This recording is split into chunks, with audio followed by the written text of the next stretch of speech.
ঔষধালয় আবিষ্কারের অনেক আগে বনই ছিল পৃথিবীর ঔষধের ভাণ্ডার, যার ফলের মধ্যে লুকিয়ে ছিল শক্তিশালী সব রহস্য।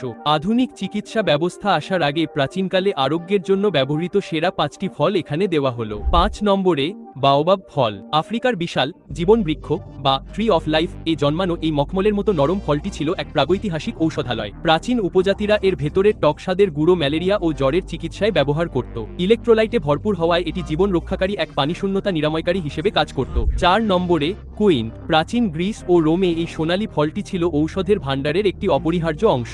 দেখতে এটি একটি এবড়োখেবড়ো নাশপাতির মতো, কিন্তু গলা ব্যথার জন্য শক্তিশালী সিরাপ এবং হজমের সমস্যার জন্য মলম তৈরি করতে এটি ব্যবহৃত হতো। এটি ছিল কিংবদন্তির সেই সোনালী আপেল, যা দীর্ঘ কঠোর শীতকালে স্বাস্থ্য রক্ষা এবং রোগ প্রতিরোধের ক্ষমতার জন্য সমাদৃত ছিল। 3 নম্বরে পেঁপে। মায়ান এবং অ্যাজটেকরা এটিকে স্বাস্থ্যের বৃক্ষ হিসেবে পূজা করত। তারা আবিষ্কার করেছিল যে এই ফলে পেপাইন নামক একটি শক্তিশালী এনজাইম রয়েছে যা প্রোটিন দ্রবীভূত করে। আধুনিক ঔষধ শিল্পের শত শত বছর আগে তারা ক্ষত পরিষ্কার করতে এবং পেটের রোগের চিকিৎসার জন্য পেঁপের আঠা ব্যবহার করত, যা ছিল হজম সংক্রান্ত ঔষধের প্রাচীনতম রূপের পথপ্রদর্শক। দ্বিতীয়ত, আমলকি ফল।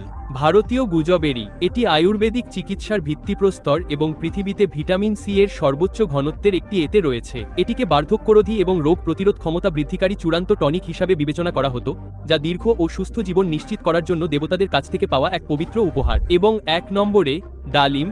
প্রাচীনকালের সেরা সুপারফুড। মিশর থেকে মধ্যপ্রাচ্য পর্যন্ত এটি ছিল অমরত্বের প্রতীক। প্রাচীন চিকিৎসকরা প্রদাহের বিরুদ্ধে লড়াই করার জন্য এর রস এবং সংক্রমণের চিকিৎসার জন্য এর তিক্ত খোসা ব্যবহার করতেন। এটি শুধু একটি ফল ছিল না, এটি ছিল হৃৎপিণ্ড এবং রক্তকে রক্ষা করার জন্য ব্যবহৃত একটি পবিত্র ঢাল, যা আধুনিক বিজ্ঞান এখন নিশ্চিত করেছে। এই ফলগুলোর মধ্যে কোনটি আপনি চেষ্টা করবেন?